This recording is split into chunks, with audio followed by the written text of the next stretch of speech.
truck is in the garage, but the bed of the truck is in the driveway.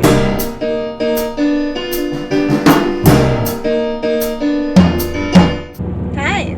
Hello. We're back. We are. After a little bit of an absence. Yeah, so first it was Christmas, so obviously we're busy. And then I had the plague. Then I had the plague. Yeah, mine was more like a cold plague, and his was like the flu plague. It was scary whatever he had. It was the first time my husband admitted he was sick, so it was really something.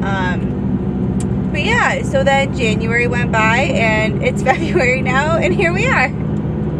Yep.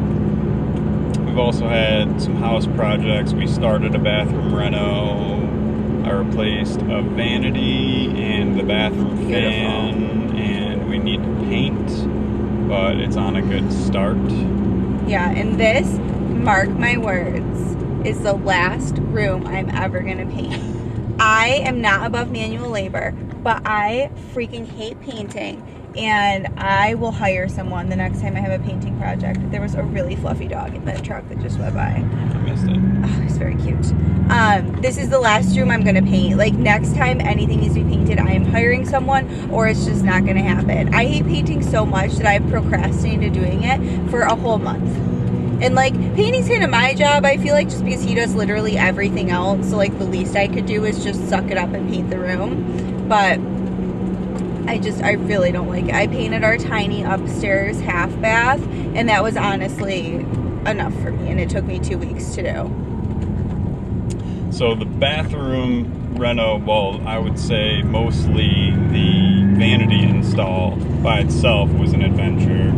So we had planned on doing this for a long time since we moved in, and Laura really wanted to get this going. Yeah, our bathroom is just, our house is weird. Like, it's just weird, but our bathroom was the epitome of weird.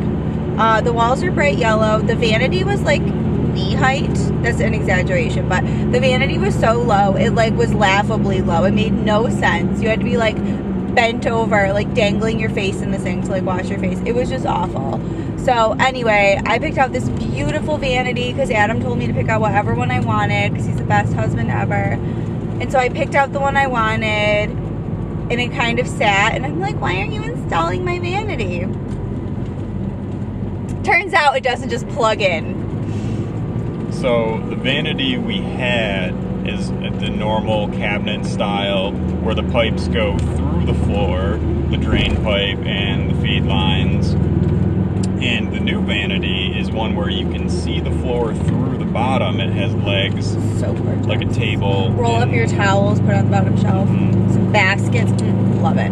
So we ran into an issue where either to use the old pipes, I would have to cut basically the whole bottom shelf of the vanity, or I would need to replumb the pipes into the wall of the bathroom. So for option A, where we modify the vanity and just have the pipes go through it, I did have an elaborate plan where I would buy a basket and then cut out the bottom and 3 of the sides, or not 3, that would be way too many, that would leave 1. Cut out the bottom and leave 3 of the sides so it like covers the pipes and like slides in. That was an interesting thought, I'll give myself that. But Adam is the type of person who wants to do things correctly.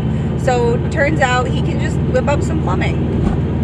So I replumbed it to the wall, re-drywalled, and now the vanity's installed. And then I had to do the bathroom fan, which I didn't realize you had to access the fan from above. We had put in a floor in our upstairs loft area. Yeah, our first like big house project was redoing the loft because it was repulsive. So I had to pull up all that floor in the subfloor. I actually had to cut a hole in the subfloor because it went under the knee wall, and I would have had to take the knee wall out in order to actually access the subfloor. So I cut a hole in the subfloor, replaced the fan, put our floor back down. So that was a whole thing. But now the major projects in the bathroom are done, and it literally just needs paint and a couple pieces of hardware to be done. This is making it look even worse that I just can't suck it up and paint the bathroom after you did all that. But classic. So anyway, that's obviously, this is Candelas in Cars, but we don't discriminate. We take on projects of all sizes. By we, I mean Adam, and I just pick out pretty things. So house projects are high up on our list of things we want to do. So the bathroom kind of stalled car-related projects. Correct. So the STI has just kind of been sitting for a while that was going on, and I was debating what I wanted to do and what parts I wanted to order. Some soul searching. I went ahead and I started working on the truck. As I said in the truck video, there's a bunch of rust that I wanted to replace. The floor was very rusty. The fuel lines are also very rusty, and I had gotten a kit with new fuel lines in it. I also got a fuel pump, so I started replacing those. In order to access the fuel pump, the bed has to come off. Okay, so let's set the scene. I'm driving home, minding my own business, talking to my mom on the phone, and I pull into the driveway, and I'm like, something looks kind of weird. And I realize what looks weird is that the truck is in the garage, but the bed of the truck is in the driveway. Yep. So I'm dictating this to my mom on the phone. I'm like, oh, the bed of the truck is not attached to the truck. So Adam comes walking out, and he kind of is smiling at me because he can probably see the look of what's going on here on my face. And I was like, what's going on? Well, that was a news van. I wonder if something's happening. Pay attention. He could tell that I was a little confused, and he goes, yeah, I took the bed off the truck. Like, obviously. So anyway, that was a little bit of a surprise, and the bed is still sitting in our driveway because we are rednecks and we live in a junkyard, which I'm coming to terms with, I think. So I didn't tell her how I took the bed off because I took it off by myself, which is a feat.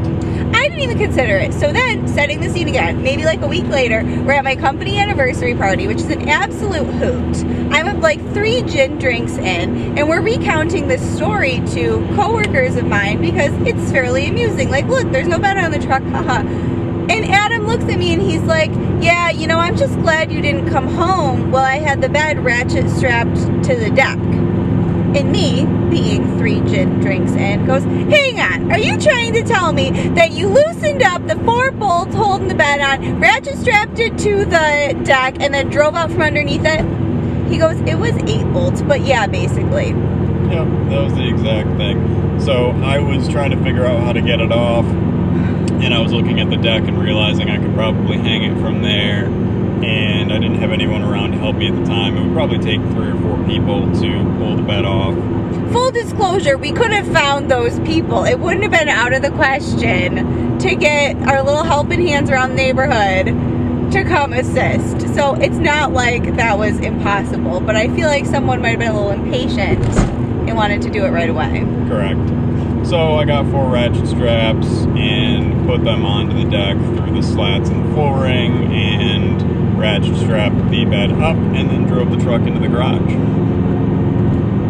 I then had to lower the bed down by itself, and if you ever use a ratchet strap, they don't lower as easily as they tighten, or they don't loosen as easily as they tighten. You don't normally pull things up with them and then lower them down. So I had to very gingerly lower each of the 4 corners very slowly to get it back on the ground. It's very convenient that he waited till I was like, I'm going to go get a pedicure to do this. He's like, well, guess what I'm going to do while you're gone? Because he knows I would have signed off on this. Anyway, got the bed off.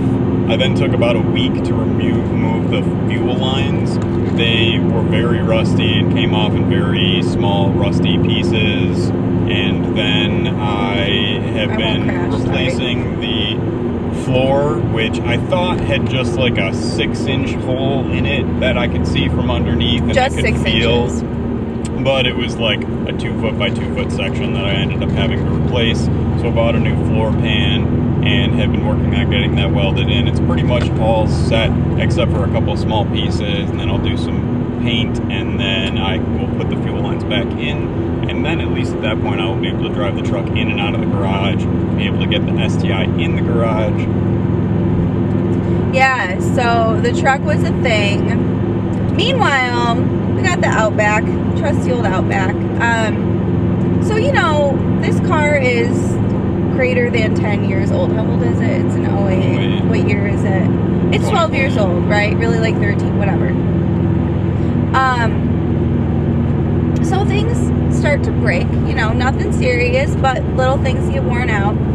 I didn't think of that though. I was convinced that my exhaust was getting louder, and Adam had, very gently assured me that's not really a thing, probably. But I'm like, there's this noise, it's louder, I gotta turn my podcast up way louder than normal to hear it.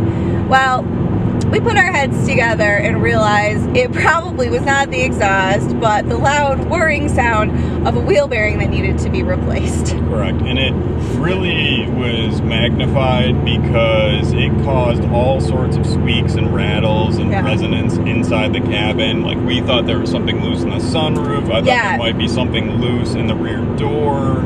It was weird too, and I feel like because it was a rear one, like when a front wheel bearing goes, I feel like A, you can feel it, and B, you can, like, you're either sitting on it or it's over there. Like, you kind of just can tell where the noise is coming from. But when it's the rear, I feel like the way it was just kind of like resonating throughout the cabin, it was like, what is that noise? So naturally I thought, oh, like, how'd my exhaust get louder? But that's not a thing. So anyway, we had our friendly neighborhood shop do it because obviously the truck was in the garage and I didn't feel like doing a wheel bearing in the driveway because they're a huge pain to do. Right, so that was one where we just paid someone to do it. We have a great shop that we absolutely love that we go to, and they always help us out when we need something done. They're great.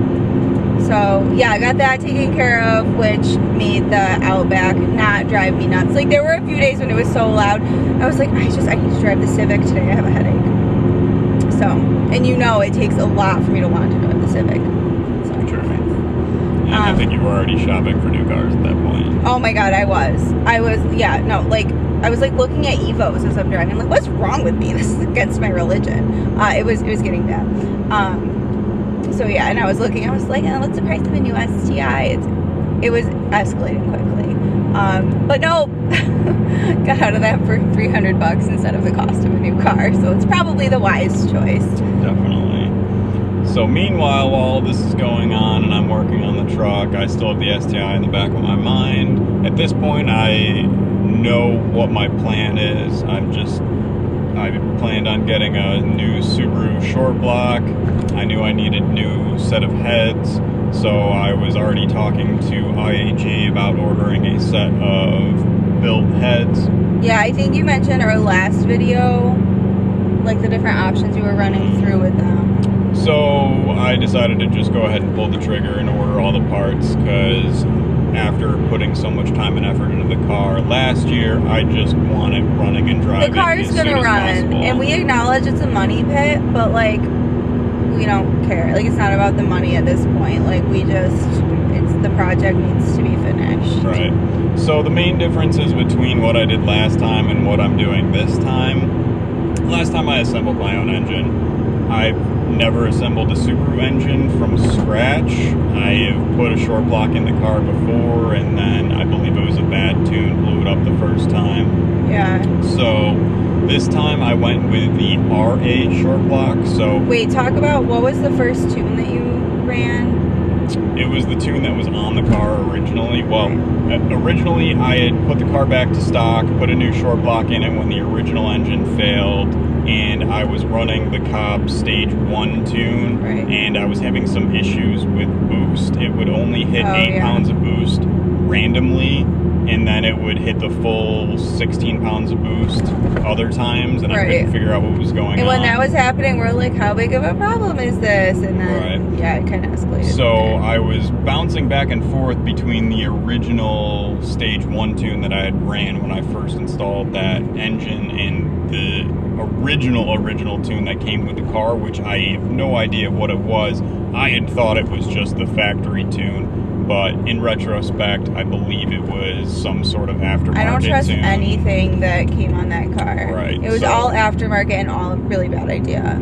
So now I am going to be using the tune through the tuner I go with at Cobb, so I'm very confident in the tune. Trust him 100%, yeah. So I'm just going to go with another factory short block. I'd never intended on running forged pistons or needing a built engine because I want the car to be very, very close to stock.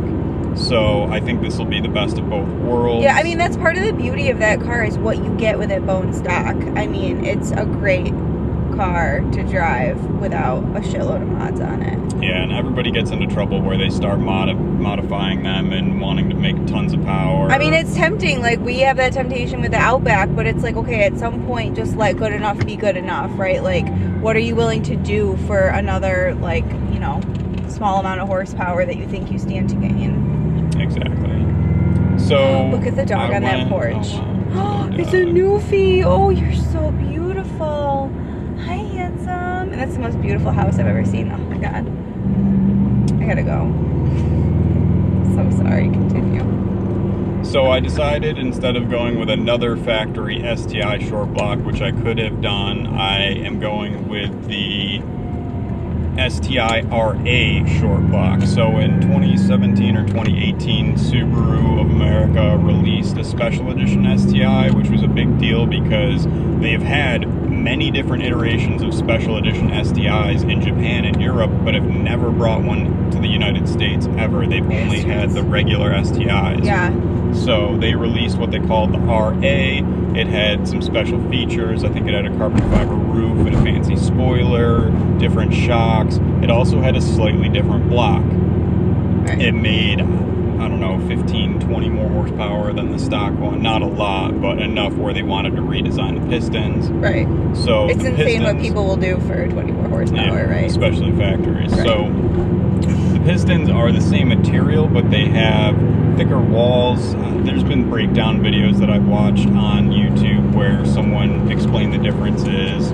So it was to address the ringland issue that is very, very common amongst Subaru engines. Right.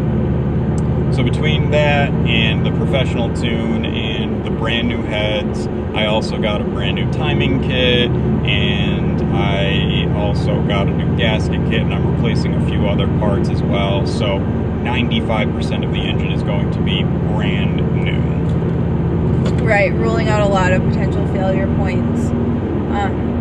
I feel like people have been doing things with this car long enough where, like, the things that fail have been identified. Yes. So you pretty much know how to avoid that. So yeah, I mean, lots of money spent. Certainly not the most practical thing, but we love this car and we're willing to, you know, as I always say, people spend a ton of money on dumb things all the time. So if this is our dumb thing, so what?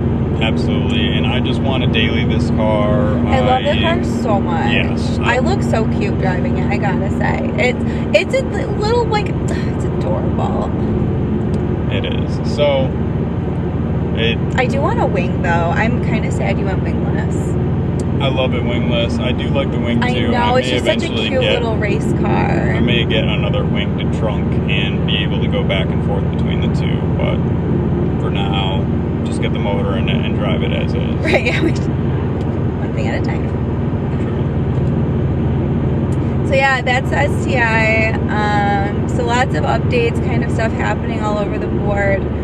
The truck is the priority because that is something that Adam's willing to daily, and frankly, we paid like $1,500 for it several years ago, so it's free at this point to drive. I mean, maintenance you put into it. We have, aside from, you know, I keep going back to the money because I kind of justify it, but we have all but one, like the Civic is a lease, so we obviously have a payment on that. The rest of the cars are paid off, so this is kind of where we're spending money on them in lieu of a payment on something newer, so. Yep. So as long as I only have to put a few maintenance items on the truck every once in a while, that's not a big deal, and I can continue doing that. Yeah. And the other monetary value of having the truck is saving miles on the lease, so that's like a direct trade-off there too. Because I live so far from work, I'm very.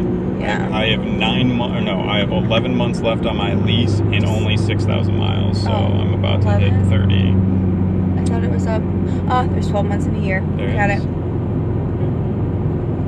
So the truck will help with that, and then not having to rent a truck to move things. I would like to get it so it has the ability to tow, and if I ever need to rent a trailer or any of that. So it's a good thing to have in the stable. Right. You really just want to have it so that you can buy some other project car that you have to tow home. Yep, definitely. I'm totally on to you. We've been married too long. It hasn't even been 2 years. But yes, it has.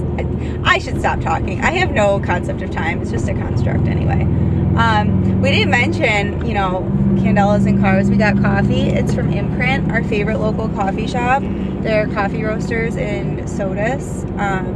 So local, small town business, absolutely delicious coffee. We got peanut butter cup lattes, which I think is really good. The peanut butter didn't like dissolve exactly the way I should have, I think, in my iced one, but it probably, the hot one, yeah, I imagine very it's good. super creamy and good because it's, I don't know if it's just peanut butter, if they like mix peanut butter with like to make like a thinner syrup or something, but it's not just like coffee syrup. There's definitely real peanut butter in there. Super good. So anyway, that's our cars, it's our house, it's our coffee. That's our update. It's our update. All right, bye. Bye.